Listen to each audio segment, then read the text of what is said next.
সারা রাত বাসের মধ্যে অবর্ণনীয় কষ্ট সহ্য করে 14 ঘন্টায় আমরা মনোকামনা থেকে নেপালের রাজধানী কাঠমান্ডু এসে পৌঁছালাম। রাস্তায় বড্ড জাম। এই শুভম প্লাজা হোটেলটি একদম মন্দিরের কাছে, পশুপতিনাথ মন্দিরের খুব কাছে, এবং হোটেলের ব্যবস্থা ভালোই। আমরা তাড়াতাড়ি রেডি হয়ে বেরিয়ে পড়লাম লোকাল সাইট সিন দেখার উদ্দেশ্যে। নীলকণ্ঠ মন্দির দর্শন করবো নারায়ণ ঠাকুরকে। তো এখানে আছে, জুতো ছেড়ে আসতে হবে নীলকণ্ঠ মন্দিরে, এবং মূল মন্দিরের প্রবেশ পথের কাছে জুতো ছড়ার ব্যবস্থা আছে। সবাই গেছে। নীলকণ্ঠ ভগবান কি মন্দির।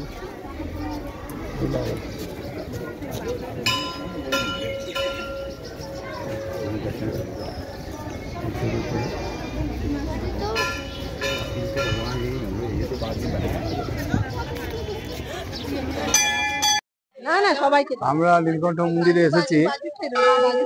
এখানে নারায়ণ রূপী সাহিত্য অবস্থায় আছেন, এবং এটা দেখবার মতো জায়গা। হিন্দু এবং বুদ্ধিস্টের প্রবেশ অধিকার আছে, অন্য ধর্মাবলম্বীদের জন্য প্রবেশ অধিকার নিষিদ্ধ। অবস্থানটা খুবই ভালো অবস্থান, মনে রাখার মতো অবস্থান।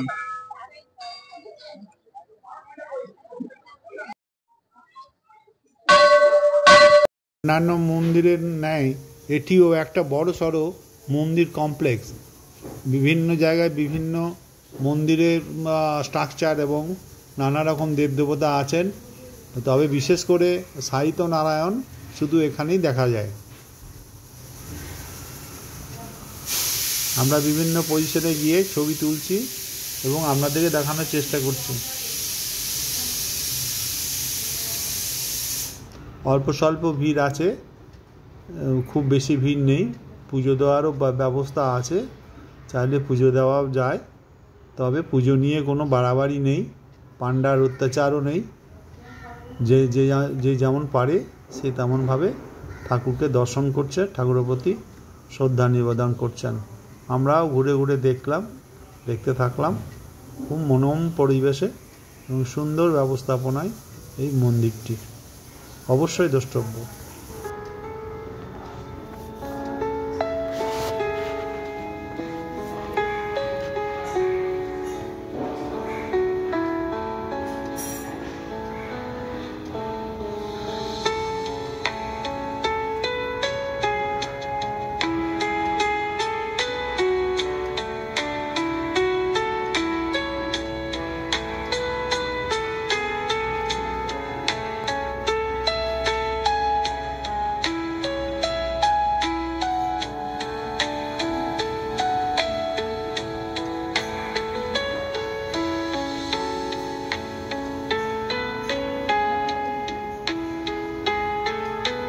और एक दिन सपने में दिया, हे नीलकंठा, तुम लोग हमको अनाज रखते खेती करके बैठते, हम सब द्वापर के सीने खेती में बोला के हमको ऐसे छोड़ दिया, हम मिट्टी के नीचे पड़े, हमको निकालो।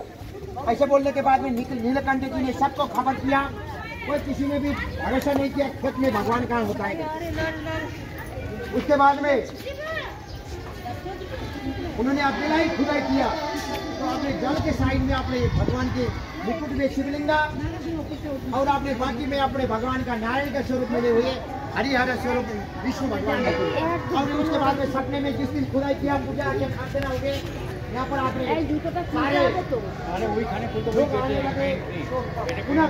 আমরা জলনারায়ণ মন্দির দেখা শেষ করে ভক্তপুরের দিকে রওনা দিলাম, এবং কিছু সময়ের মধ্যে ভক্তপুর পৌঁছেও গেলাম।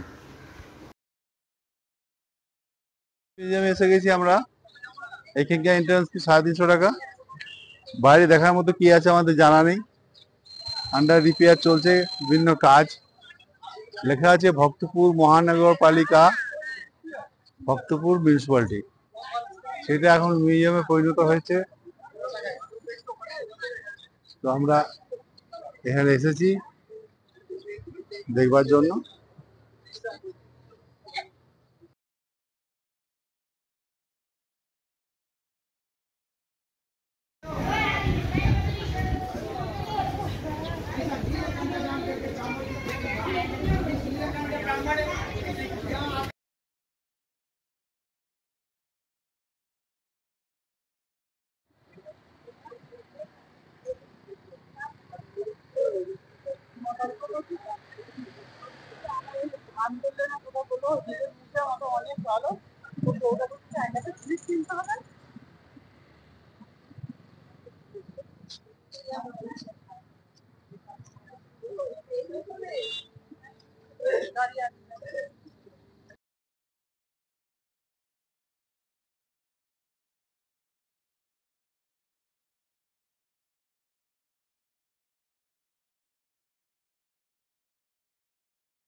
রাজবাড়ি দর্শন শেষ করে আমরা কিছুক্ষণের মধ্যেই এসে পৌঁছালাম বুদ্ধ স্তূপতে। বেশ বড়সড় ব্যবস্থা, বিশাল কমপ্লেক্স, দোকান বাজার এবং অ্যান্টিকের দোকান, বিভিন্ন গেস্ট হাউস নিয়ে একদম জমজমাটি এলাকা এই বুদ্ধ স্তূপ। এইটা দেখবার মতো এবং দেখতেও অনেক সময় লাগে, অনেক কিছু দেখার আছে।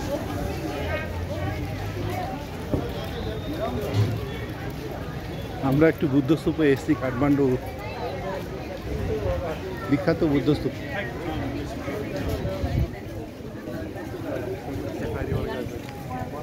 এটা দেখার জন্য সারা বিশ্ব থেকে লোকজন আসতে থাকে। তুমি আর কেনার দিকে তাকিও না, তাহলে আর কিচ্ছু ঘোরা হবে না।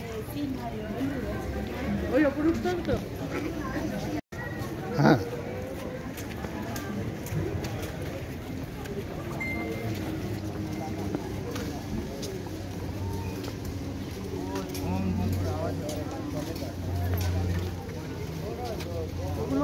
করতে দেবে না টাকা দিয়ে।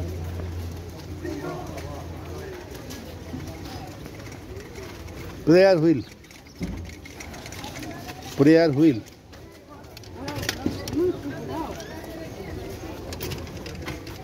প্রেয়ার হুইল ঘোরানো মানে বুদ্ধর প্রার্থনা করা।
তুমি যে বললে টিপ দেবো না, টিপে দিয়েছি। হ্যাঁ, সেলফি তুলেছ। স্পিরিচুয়াল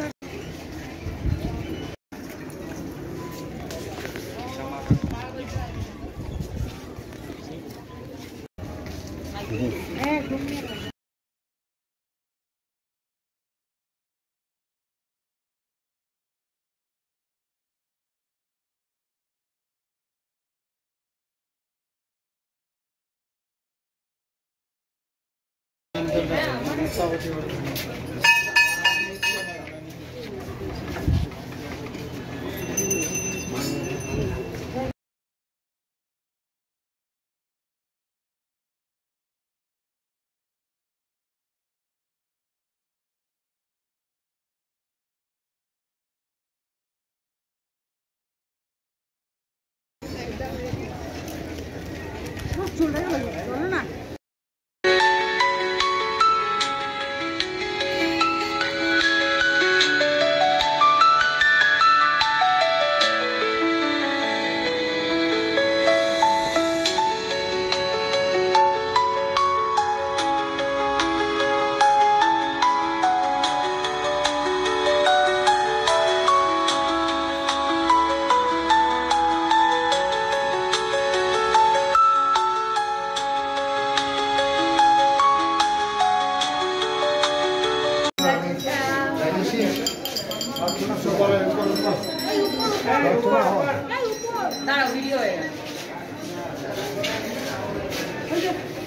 দাদা আমি একটা ভিডিও তুলেছি।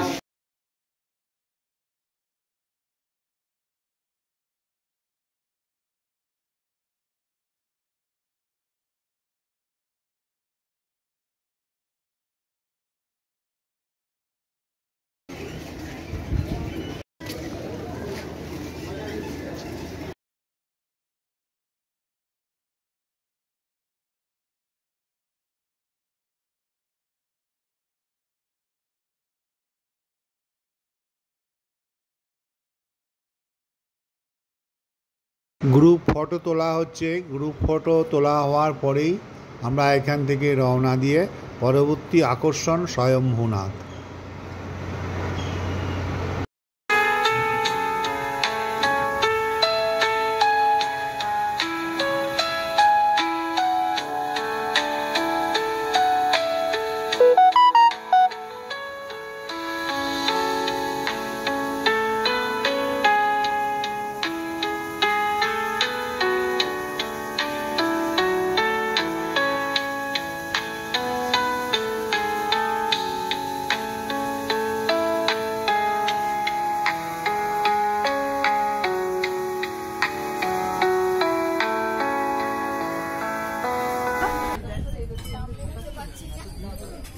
দাদা বসে জায়গাটা কি না আমরা কাঠমান্ডুতে স্বয়ম্ভু মন্দিরে এসেছি এবং বুদ্ধের মূর্তি এখানে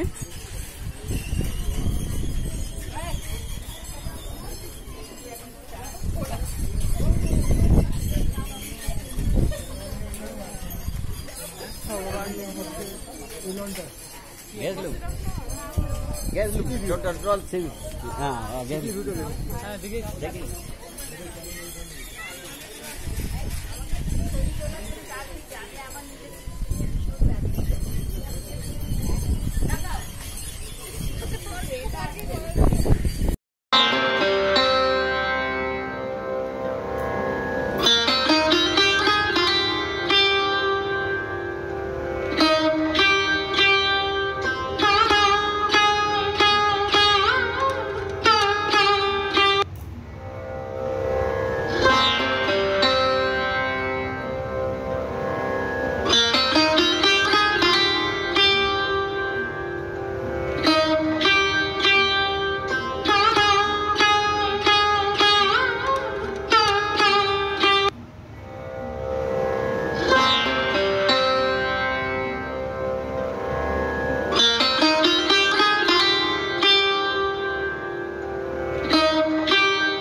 লাগছে জায়গাটা একটু খারাপ হয়ে যাবে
এখানে একটা সুন্দর দৃশ্যপট। আমরা সাইড থেকে বেরিয়েছি এবং ঘুরতে ঘুরতে চলে এসেছি।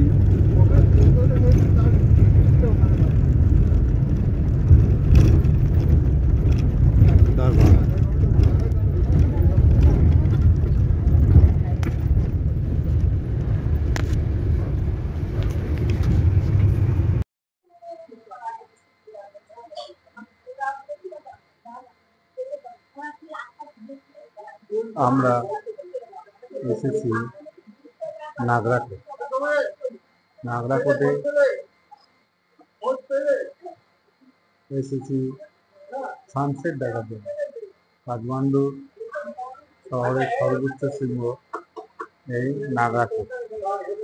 এখানে সানসেট হতে দেরি আছে বলে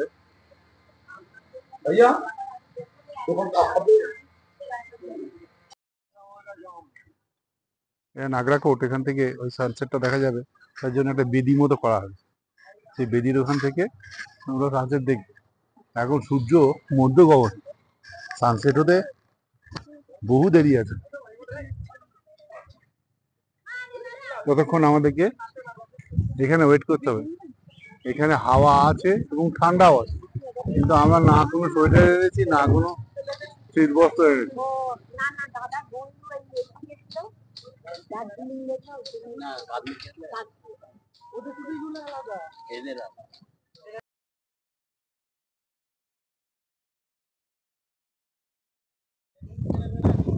একটা সুন্দর মনোরম পরিবেশ বাগরাকোট। আমরা এসেছি সানসেট দেখার জন্য। ঠান্ডা লাগছে, ভালো ঠান্ডা লাগছে। সূর্য কিন্তু এখন অনেকটা উপরে। আমরা এসে জায়গা মতো পৌঁছে গেছি। আমাদের গ্রুপের বাকি সব সদস্যরাও সানসেট দেখতে আসছে 1 বাই 1 করে।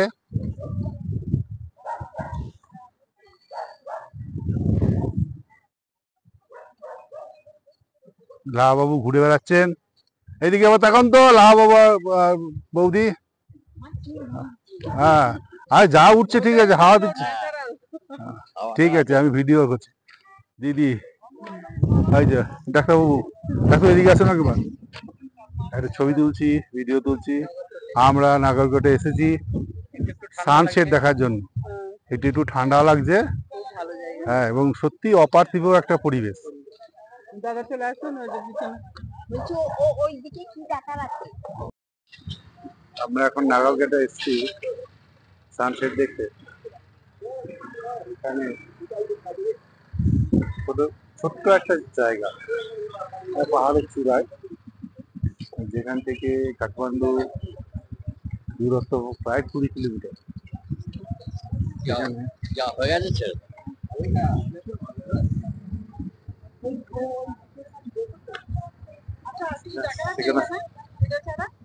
না না, কিচ্ছু নেই, সানসেট হবে তার জন্য একটা জায়গা। হ্যাঁ, ওই জায়গা ঠিক করে রেখেছে, সেইখান থেকে দেখা যাবে।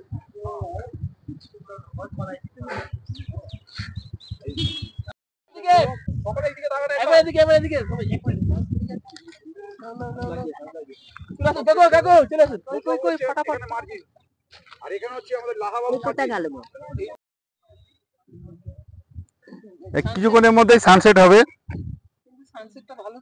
সানসেট হবে বলে মনে হচ্ছে না, কারণ একটা হালকা হালকা মেঘ এসে গেছে। ওই মেঘটা বড় ডিস্টার্ব করবে। ওদের কাঞ্চনজঙ্ঘা ভালো করে দেখতে পেলাম না।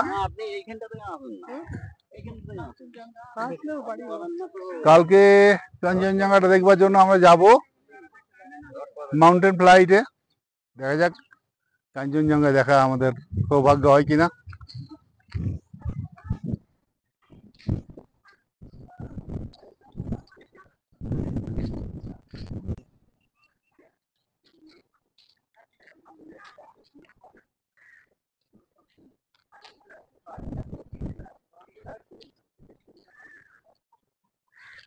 Afuera.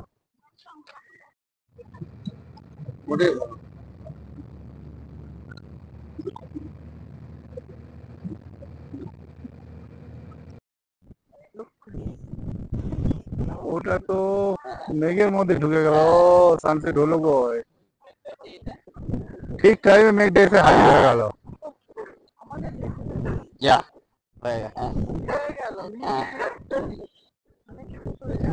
হ্যাঁ চলবে দেখতে পাবে কতক্ষণ।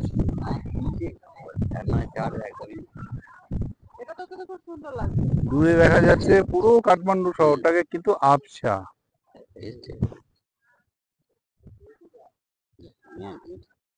এই ওয়েদারে হবে না, নভেম্বর মাসে বা ডিসেম্বর মাসে আসতে হবে, তা নাহলে এসব সানসেট সানরাইজ কিছুই হবে।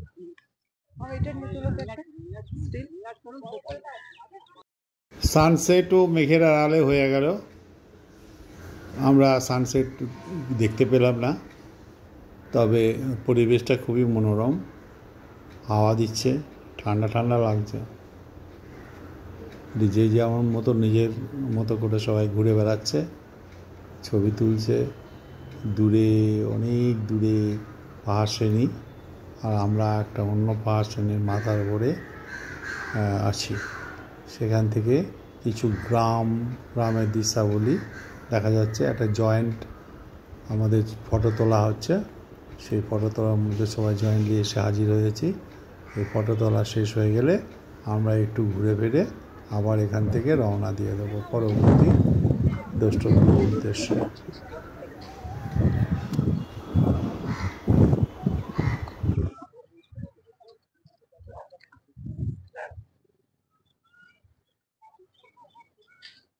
ব্যর্থ সানসেট দেখে আমরা এটি বৌদ্ধ গুম্ফার দিকে রওনা দিলাম। বৌদ্ধ গুম্ফা ঘুরে দেখলাম এবং ছবি তুললাম। সুন্দর পরিবেশ, সন্ধ্যা হয়ে এসছে, ঠান্ডা ওয়েদার, ভালোভাবেই আমরা সময় কাটাচ্ছি। এরপর আমরা বাসে করে আমাদের হোটেলের দিকে চলে যাব এবং আপনাদেরকে সন্ধ্যা আরতি দেখানোর জন্য পশুপতিনাথের মন্দিরের পিছনে যে শ্মশান, সেইখানে নিয়ে যাব সন্ধ্যা আরতি দেখার জন্য। ভিডিওটি ভালো লাগলে লাইক করুন, শেয়ার করুন।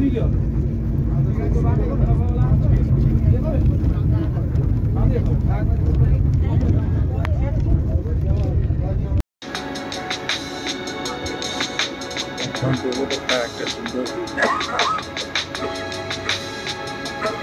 Radiru,